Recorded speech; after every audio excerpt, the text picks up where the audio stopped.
किरण उस स्त्री का नाम है जो फुटपाथ पर फल बेच रही है। फल बेचते बेचते उसके दिमाग में आता है कहां से सफर शुरू किया था, कहां खत्म हो रहा है। जिंदगी बीत गई कष्टों को भुगतते भुगतते। इसी उधेड़बुन में वो बैठी है, याद करती है कि कैसे उसका पति की शादी के 8-10 साल बाद मृत्यु हो गई। उसके 2 बेटे होते हैं और दोनों बेटों को खूब पढ़ाती लिखाती है और उन्हें पढ़ाने लिखाने के बाद उन्हें अच्छी शिक्षा दिलाने के बाद उनकी तैयारी करवाती है सरकारी नौकरी के लिए। दोनों बच्चे, एक डॉक्टर बन जाता है, एक सरकारी ऑफिसर शहर का जिलाधीश बन जाता है। बड़ी खुश होती है, गांव में रहती है, सोचती है मेरे बच्चे बन गए हैं, मुझे आएंगे ले जाएंगे। दोनों बच्चे अपनी जिंदगी में मस्त हैं। जिलाधीश बनने के बाद उसे फुर्सत नहीं है जिलों को संभालने में, व्यवस्था संभालने में। और जो डॉक्टर बना है वो अस्पताल में सरकारी नौकरी पर लग जाने के बाद बहुत ज्यादा बिजी रहने लगा है, व्यस्त रहने लगा है। तो सोचती है अभी बच्चों पे समय नहीं है, कोई बात नहीं। वो अपने काम के पुराने मकान में रहती है। शुरू में बच्चे उसकी थोड़ी बहुत हेल्प करते रहते हैं, उस पर काफी पैसे इकट्ठे हो जाते हैं। वो सोचती है पहले मैं डॉक्टर बेटे के पास जाऊं, कुछ दिन वहां रह के आऊं, उससे मिल के आऊं।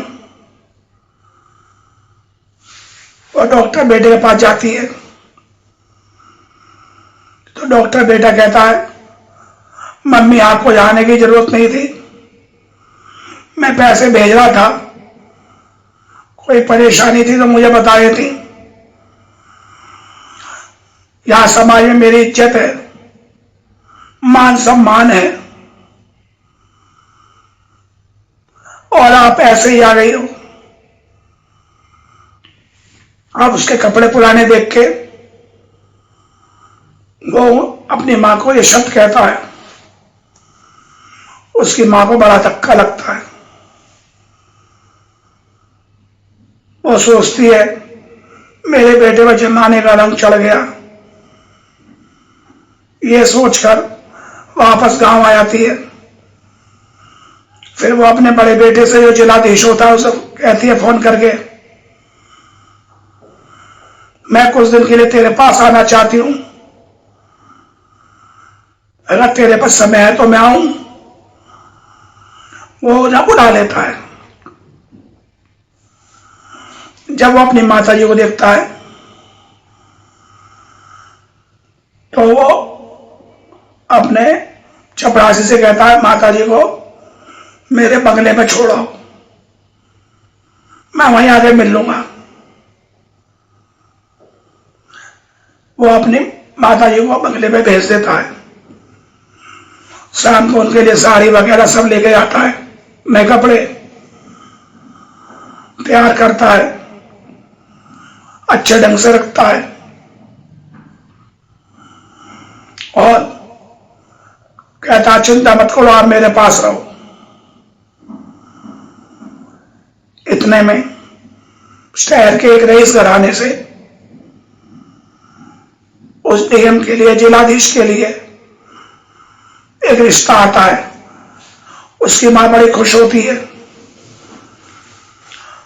वो कहती है बेटा शादी कर ले, रिश्ता अच्छा है। जो डीएम होता है कहता ठीक है माँ, शादी कर लेता है। घर पे सारे रीति रिवाज, शादी का काम अच्छे ढंग से संपन्न हो जाता है। जो नई नवेली दुल्हन आती है, आते ही देखती है उसकी सास का रहन सहन एक गांव वाले की तरह है, वो उसे पसंद नहीं आता। वो कुछ दिन इंतजार करती है। उसने देखते मेरा देवर भी डॉक्टर है, तो वो अपने देवर से बात करती है कि मम्मी क्या ऐसी रहती है, क्या आप अपने पास ऐसी रखते हो? वो बोलता है मैं मम्मी को रखता ही नहीं। वो कहती है क्यों? कहते मेरे डॉक्टर समाज में मेरा मान सम्मान है और मम्मी ऐसे रहती है, इससे मेरी रेपुटेशन पे, मेरी इज्जत पे फर्क पड़ता है। तो कहती है मम्मी को गांव भेजो, यहां रहने से हमारे भी रहन सहन पे, हमारे बच्चों पे भी असर पड़ेगा। शाम को उसका पति आता है, वो अपने पति से, अपने देवर से मिलकर बैठ के बात करती है। कहते माता जी गांव भेज दो, हम सारा खर्चा वहीं देंगे। उधर कमरे में मां सब बातें सुन रही है, सोच रही है जिन बच्चों के लिए मैंने दिन रात एक कर दिया, जिन बच्चों को पढ़ाने में मैंने अपनी जिंदगी खपा दी, जिन बच्चों को पढ़ाने के लिए मैंने अपने सुख दुख कुछ नहीं देखा, वो बच्चे मुझे आज रखने से कतरा रहे हैं। बड़ा भाई भी अपनी पत्नी और अपने भाई से सहमत हो जाता है। यह सब सुनने के बाद उसकी मां कमरे में चुपचाप अपना सामान इकट्ठा करती है। सुबह उठते ही कहती है अच्छा बेटा मैं अपने गांव जा रही हूं, तुम लोग आराम से रहो। बड़ा भाई सोचता है ऐसा क्या हुआ जो मां सुबह सुबह तैयार हो गई, मगर उसकी पत्नी खुश हो जाती है और छोटा भाई भी।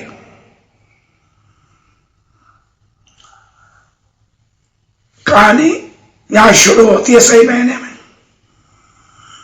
वो वापस गांव आती है, गांव वाले कहते हैं अरे किरण त्यादा बहुत स्वागत करा हुआ, बच्चों ने बहुत प्यार से रखा होगा, बहुत ख्याल रखा होगा। जो गांव वाले किरण का बहुत ख्याल रखते थे, बहुत ध्यान रखते थे, और किरण भी उन्हें अपना परिवार का सदस्य मानती थी, वो उन सब से कहती है वो सब बदल गए, सब बता देती है। तो गांव वाले कहते हैं जिन अनाथ बच्चों के लिए तूने इतना किया, वो अपना रंग दिखा रहे। किरण की आंखों में आंसू आ जाते हैं, क्योंकि उसका बड़ा बेटा वो उसके पति को मिला होता सड़क पर रोता हुआ, जिसे वो पालती है, और ऐसे उसका छोटा बेटा उसे रेलवे स्टेशन पर मिला होता है, जिसे वो अपने घर में लाकर पालती है, क्योंकि उनके कोई औलाद नहीं होती। अब किरण गांव वालों के साथ खुश है। किरण की तबीयत खराब हो जाती है तो खबर भिजवाती है कि एक बार मुझसे आके मिल लो। बच्चे कहते हैं अभी समय नहीं, आएंगे मिल लेंगे। वो अपनी अलमारी में एक चिट्ठी लग जाती है और सारी बातें लिख जाती है। क्या बड़ा कैसे मिला, कैसे उन्होंने पाला, कहां मिला। ऐसे छोटे लोग अब एक हफ्ते बाद ही किरण की मृत्यु हो जाती है और गांव वाले उसके दोनों बच्चों को खबर करते हैं, भाई तुम्हारी माता की मृत्यु हो गई, आ जाओ। दोनों तुरंत पहुंच जाते हैं, बहू भी पहुंच जाती है। देखती है घर तो बड़े सलीके से बना हुआ है, अच्छे ढंग से है। सारे गांव वाले किरण का अंतिम संस्कार बड़े अच्छे ढंग से करते हैं और उसके बच्चों को कहते हैं, ऑफिसर तुम होगा अपने घर के, डॉक्टर होगा तुम अपने घर के,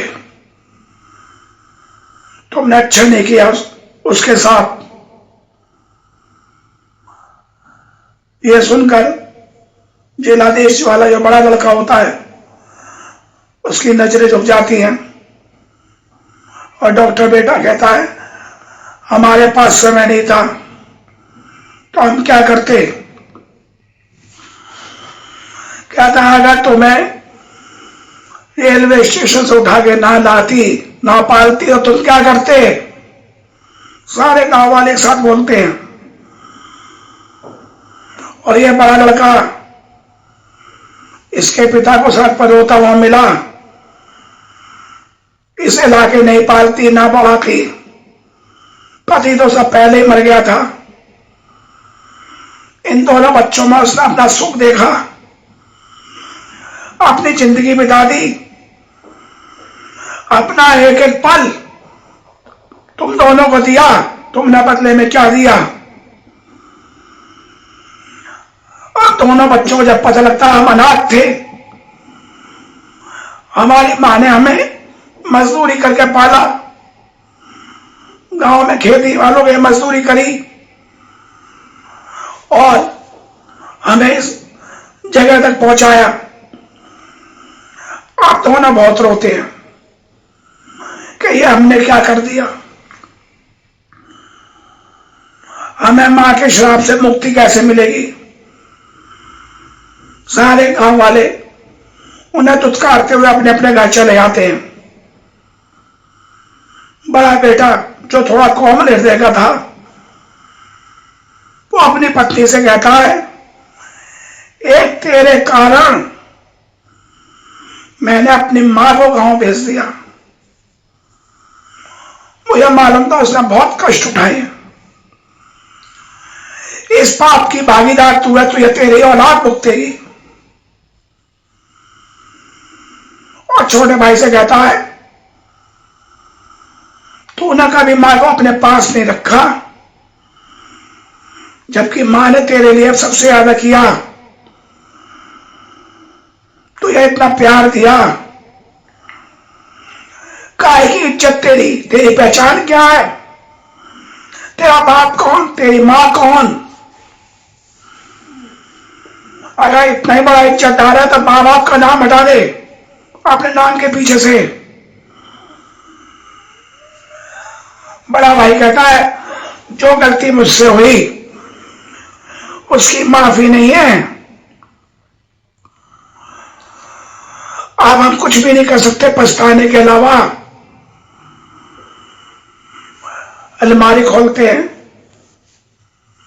अलमारी में एक चिट्ठी होती है दोनों बच्चों के नाम।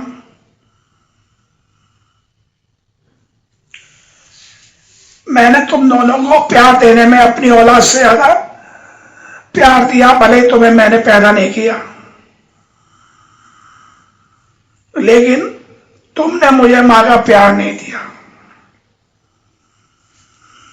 तुमने मुझे एहसास करा दिया कि बड़े होने के बाद, शादी होने के बाद मां बाप की कोई कीमत नहीं होती। जाओ तुम लोग खुश रहो, सुखी रहो, मैं भी यही कहती हूं। मगर अब मुझे याद मत करना, मरने के बाद मुझे परेशान मत करना। दोनों बेटे रोने लगते हैं,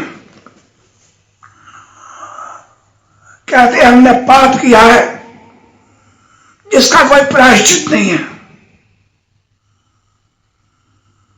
और मैं तो पहले से घड़ा था, छोटा वाला बोलता है, और भाभी तुमने तो हमारा दिमाग खराब कर दिया, ऐसे ही आ गए। अब उस लड़की के माँ बाप आते हैं, जब उन्हें पता लगता है कि एक गरीब औरत ने इन्हें अनाथ बच्चों को पाला था, तब वो अपनी लड़की से कहते हैं आज से तेरा हमारा संबंध खत्म। जब तू अपने घर को नहीं संभाल सकी, तू तो हमारे घर में भी कलेश करवा देगी, नाश करवा देगी। जो अपनी एक सांस को नहीं रख सकी, जिसने तेरे से कुछ नहीं मांगा, कुछ नहीं कहा, तू किसी की सगी नहीं हो सकती। उसके माँ बाप अपनी बेटी को वहीं छोड़ के चले जाते हैं।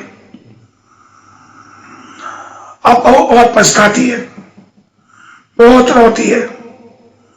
बड़ा बेटा कहता है